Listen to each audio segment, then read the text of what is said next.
How to make a fully sustainable and biodegradable Christmas wreath. This is clematis, otherwise known as old man's beard, which I have twined round into a circle for the wreath base.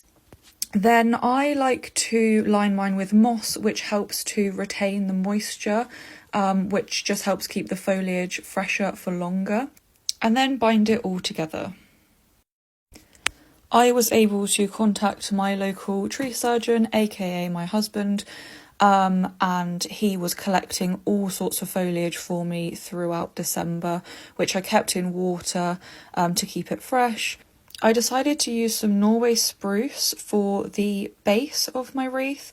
So here you can see me basically just poking it in as securely as I possibly can. So obviously you've got the twine to poke it into, but if you can poke it in between the clematis as well, that obviously makes it a lot more secure. So this is what the wreath looks like now. I've completely covered it with the Norway spruce.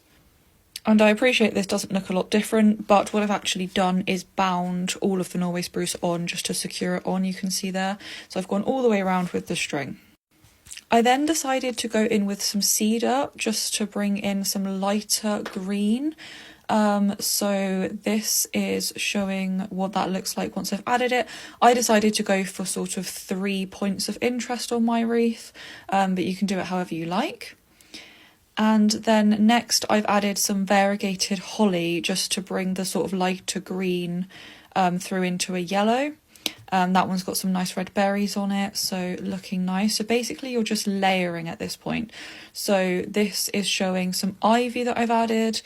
Got some ivy in flower, so I've added those to the 3 points of interest on the wreath.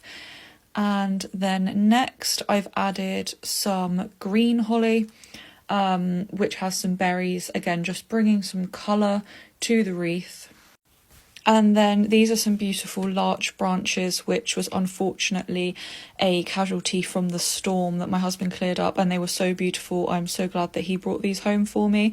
And you can see now it's really coming together. Adding some different textures to the wreath I find really helps. So bringing in things like twigs or pine cones, or in this case both.